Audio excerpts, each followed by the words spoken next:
Cumprimento a todos com a paz do Senhor. Amém. Amém, irmãos.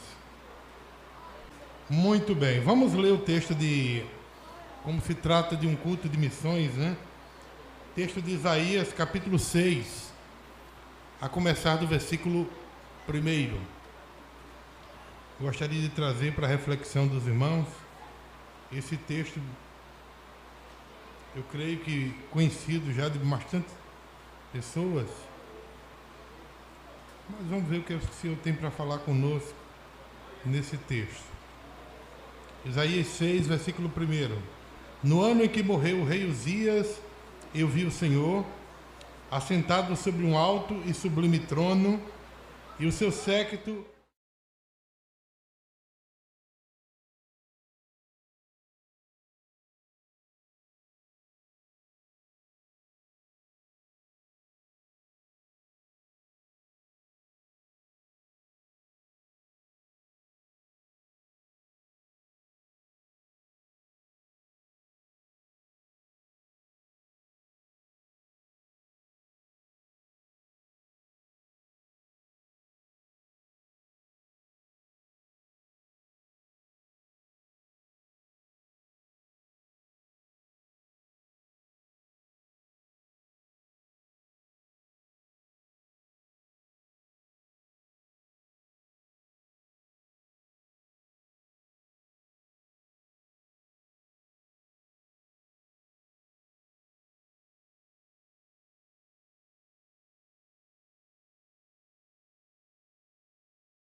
Muito bem, o texto que acabamos de ler, como eu disse, creio que é bem conhecido de muitas pessoas, e aqui fala de um chamado muito especial de Deus ao grande profeta Isaías, conhecido de todos nós.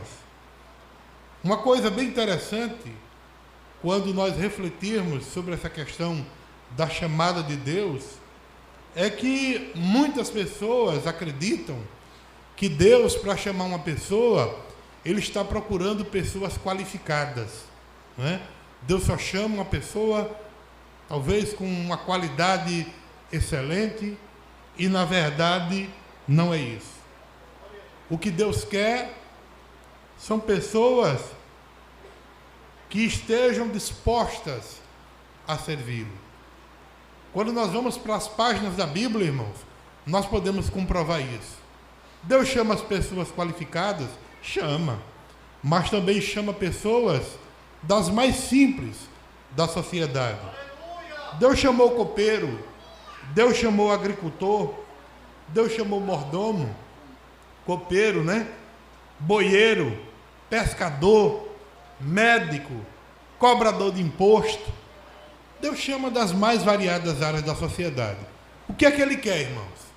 Um coração disposto a servi-lo. É isso que Deus quer, simplesmente. Então, a maioria dos cristãos, muitas vezes, eles acham que Deus busca pessoas preparadas, e na verdade não é. E nós podemos ver aqui nesse texto, quando Isaías atende esse chamado de Deus, 4 coisas sobre esse chamado de Deus na vida de Isaías. A primeira coisa é que Deus usa as circunstâncias para chamar a nossa atenção. Quando nós vamos para o texto do livro de Isaías, o texto diz que no ano em que morreu o rei Uzias, ele diz que viu o Senhor. Um tempo que Isaías vê o Senhor é justamente um tempo de perda, um tempo de tristeza, um tempo de conflito. Mas é justamente em um período como esse que Isaías diz que viu o Senhor. Por quê? Porque foi justamente na morte do rei Uzias. O rei Uzias tinha deixado o profeta porque havia morrido. Isaías foi chamado como profeta, e a gente sabe, ao ler a Bíblia, a gente vê profeta de várias classes, né? A gente tem Amós, que foi um profeta que foi chamado da classe simples. Mas Isaías não, irmão. Isaías, ele vivia no meio da elite da sociedade. Há quem diga, inclusive, que Isaías era primo do rei Uzias. Não sabemos se isso é verdade, mas há escritores que acreditam isso, que Isaías era primo do rei Uzias. Então, o profeta Isaías, ele vivia no meio da elite da sociedade. Estava ali, né, para aconselhar o rei Uzias nos momentos de dificuldade. E o rei Uzias, irmãos, foi um rei muito próspero. Ele, quando assumiu o trono, ele foi aproximadamente, depois que o reino de Judá se dividiu, né? Aliás, o reino de Israel se dividiu em reino do norte e reino do sul. Uzias, ele foi aproximadamente o 10º rei do reino do sul. Em 2 Crônicas, capítulo 6, aliás 26, versículo 3, diz que quando o rei Uzias assumiu o trono, ele tinha apenas 16 anos de idade. 16 anos. 2 Crônicas 16, versículo 3. Ele tinha 16 anos de idade. E o mesmo texto diz que ele assumiu Jerusalém durante 55 anos. Foi um rei próspero, porque ele investiu na agricultura, investiu na criação de gado, investiu no seu exército, porque o pai dele, Amazias, tinha praticamente destruído o exército de Judá. O exército de Judá estava enfraquecido, e quando o rei Uzias assumiu o trono, ele investiu no exército, foi um homem que criou tecnologias para atingir os inimigos, criou estratégias, criou um equipamento onde ela arremessava grandes pedras a distância muito grande, né? O equipamento dele também jogava flechas em locais distantes, aonde os inimigos não conseguiam atingir, mas ele atingia o inimigo com o equipamento que havia sido criado. Então, o rei Uzias foi um homem que prosperou muito no seu reinado, porque ele era um homem temente a Deus, era um homem que buscava a Deus, que ouvia conselhos do sacerdote Zacarias. Mas chegou um momento em que o rei Uzias deixou toda a sua fama, deixou toda a sua glória subir para a cabeça. E o que aconteceu? Aconteceu que em um determinado momento ele decidiu ocupar não apenas o papel de rei, mas também o papel de sacerdote. E partiu para o templo para querer oferecer incenso ao Senhor. Isso era um papel exclusivamente do sacerdote. E o sacerdote chefe convocou 100 sacerdotes para ir lá e repreender o rei Uzias, dizendo que ele não podia fazer aquilo. E ele ficou muito bravo com isso. Não gostou da atitude do que os sacerdotes fizeram. Mas na mesma hora, Deus feriu o rei Uzias com uma lepra muito braba, em que ele precisou ficar isolado da sociedade. E a partir daí, quem assume o trono é o seu filho Jotão.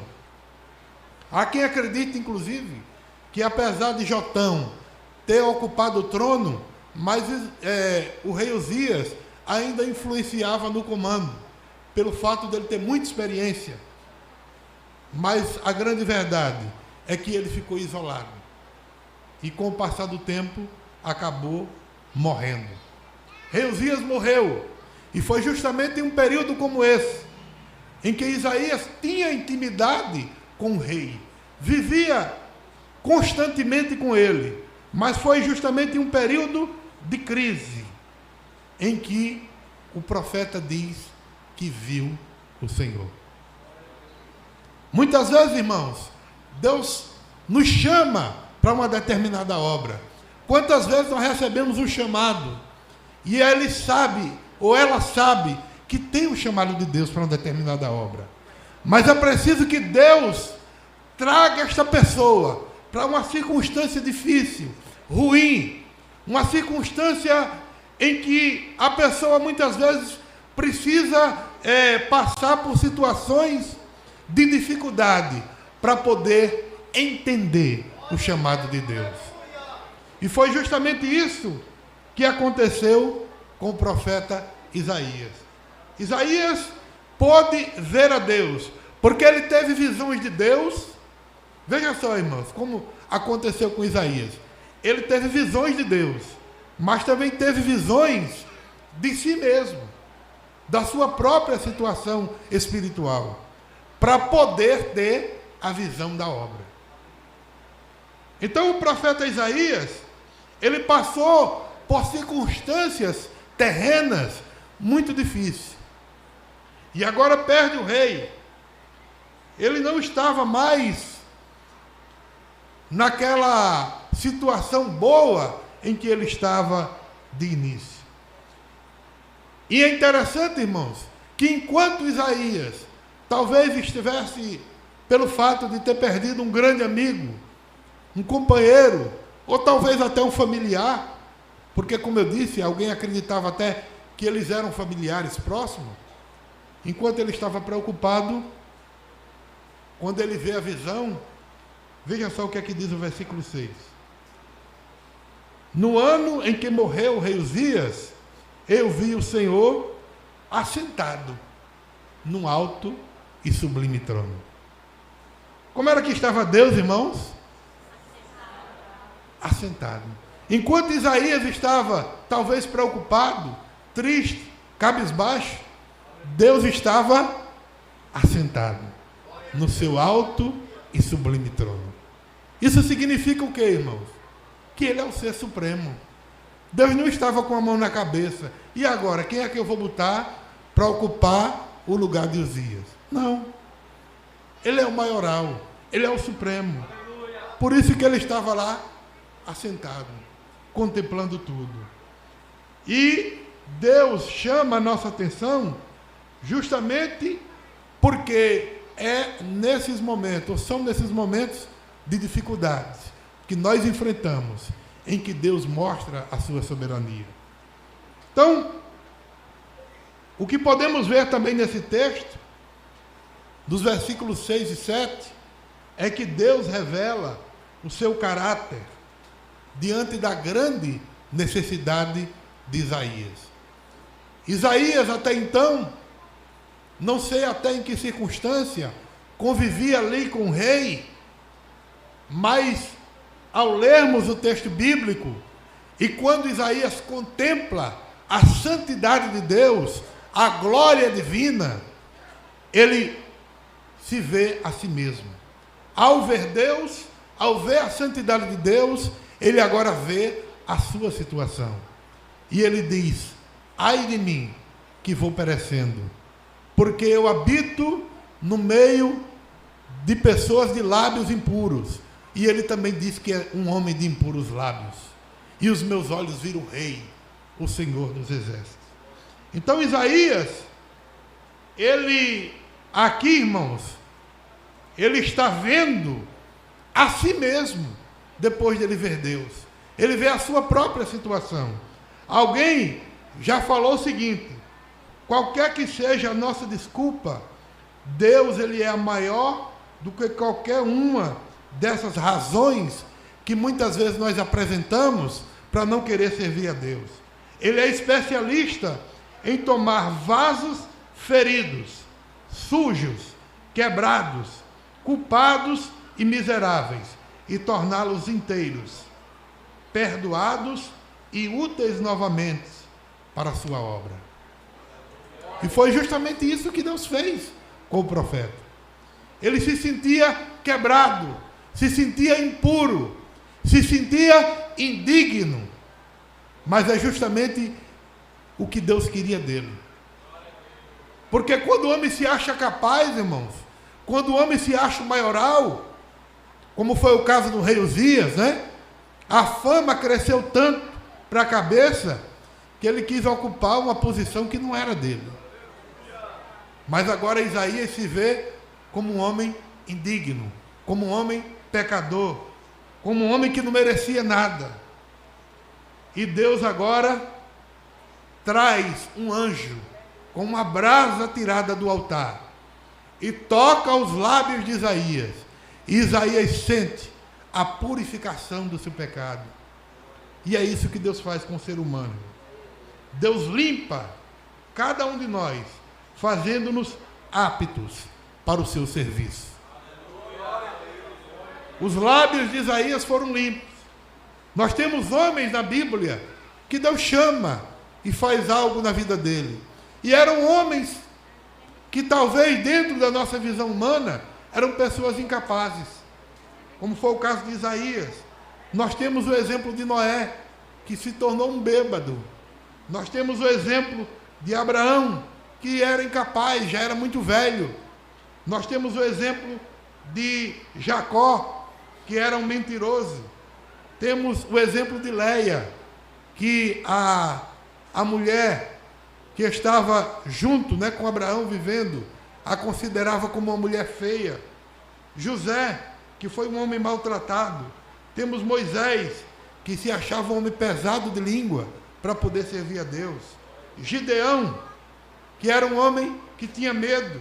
Sansão, que se tornou até certo ponto um homem mulherengo.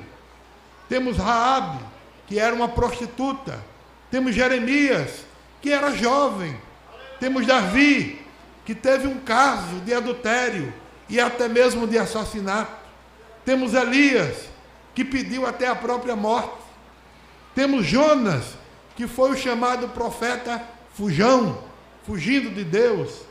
Temos Noemi, que era uma simples viúva. Temos Jó, que foi um homem falido, perdeu tudo. Temos o exemplo de João Batista, que era um comedor de insetos. Temos o exemplo de Pedro, que nega Cristo por 3 vezes. Temos o exemplo de Maria Madalena, que era uma mulher possuída pelos demônios. Temos o exemplo da mulher samaritana, que foi divorciada, casou-se várias vezes. Temos o exemplo de Zaqueu, que era um homem pequeno, um cobrador de imposto desonesto. Temos o exemplo de Paulo, que era um perseguidor dos cristãos. Temos o exemplo de Timóteo, que Paulo recomenda que ele tomasse um pouco de vinho, por causa do problema de estômago que ele tinha, um homem doente. Temos o exemplo de Lázaro, que estava morto. Então, irmãos, não existem circunstâncias pelas quais o homem, a mulher, possa dizer assim: eu não posso servir a Deus, eu não posso. As mais variadas circunstâncias, como eu citei aqui, irmãos, foram casos diversos, e todas essas pessoas foram úteis para o Senhor. Então não existe circunstância onde você possa dizer: o meu caso não dá para eu servir a Deus. Não. Então, irmãos, o que Deus quer é que você se entregue na mão dele, para que ele possa te usar. Não importa se você é rico, pobre, preto, branco, criança, desempregado, empregado, doente, com saúde, problemático. Não importa. O que Deus quer é o quê? É que você faça como o profeta: eis-me aqui, Senhor. Eu estou aqui em tuas mãos. O que Deus quer, irmãos, é um coração disposto a servi-lo. É isso que Deus quer. Outra coisa importante também que nós podemos identificar nesse texto: Deus nos dá esperança para que saibamos que nós somos úteis. Porque Isaías vivia em uma situação de desesperança. O grande amigo, companheiro dele, tinha morrido. E Deus poderia alcançar pessoas das mais diversas, mas ele preferiu usar o profeta. Preferiu usar Isaías. Então, irmãos, Deus também quer nos usar. Deus também quer que você se disponha, dizendo: eis-me aqui. Deus nos toca, Deus nos muda, Deus nos dá esperança e Deus nos envia. A igreja, ela precisa alcançar o mundo. Você pode alcançar o mundo, como eu disse hoje pela manhã, pelo menos de 3 formas. Você pode ir, você pode orar, ou você pode contribuir. São essas 3 formas básicas. Talvez alguém possa dizer outra, mas pelo menos essas 3 formas básicas você pode alcançar o mundo. Nós temos o exemplo, irmãos, de grandes empresas que alcançou o mundo muito mais, muitas vezes, do que nós, igreja, quando nós fechamos os olhos. Para você ter uma ideia, 97% do mundo já ouviu falar em Coca-Cola. 97% da população do mundo já ouviu falar na Coca-Cola. Mas você sabe quantas pessoas existem no mundo que nunca ouviu falar uma vez só o nome Jesus? Mais de 2 bilhões de pessoas. Mais de 2 bilhões. Eu não estou dizendo, irmãos, que nunca foram crentes. Não é isso. É que nunca ouviu falar uma vez só o nome Jesus. Nunca. Mas 97% da população do mundo já ouviu falar da Coca-Cola. 72% do mundo já viu uma lata de Coca-Cola. 51% do mundo já tomou Coca-Cola. Eu estava ouvindo há muito tempo, na casa do irmão Guedes, né? O missionário Josué Irion, ele pregando e dizendo que foi para um lugar, foi na África, Guedes, se eu não me engano, foi na Europa, foi na Índia. E ele disse que foi para um lugar, irmãos, para falar sobre Jesus em uma determinada região. E a pessoa, quando viu ele falar Jesus, ele disse: Jesus? Quem é esse homem? Nunca ouviu falar. Mas naquele lugar tinha Coca-Cola. Imagine, irmãos. Então, a população mundial ainda falta. A gente às vezes acha, irmãos, que o evangelho já atingiu um nível muito alto, porque a gente nivela pelo Brasil, pelo que nós convivemos aqui. Mas a chamada janela 10 por 40, que é onde estão as maiores populações do mundo, aonde nunca ouviu falar de Jesus, é muito grande, irmãos. Muito grande.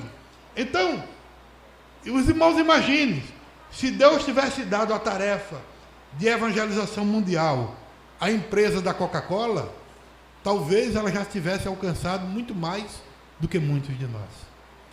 Porque 97% do mundo, irmãos, já ouviu falar na Coca-Cola. Provavelmente, talvez, ele já tivesse feito isso, irmãos.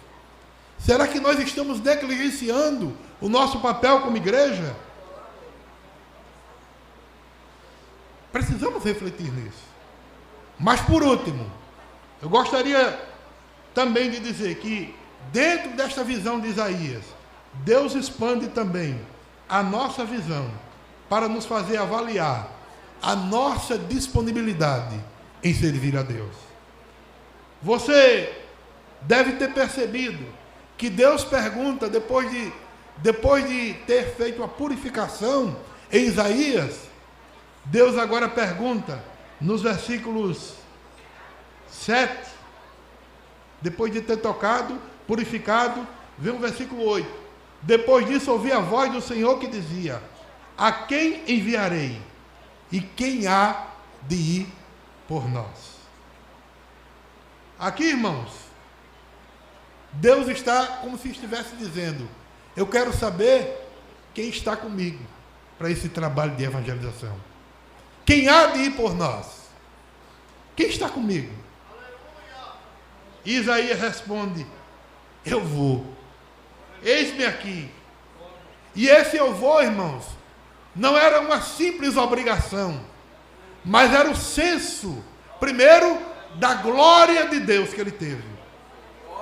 Para ele poder ter essa visão, irmãos, missionária, ele primeiro precisou ter uma visão de Deus.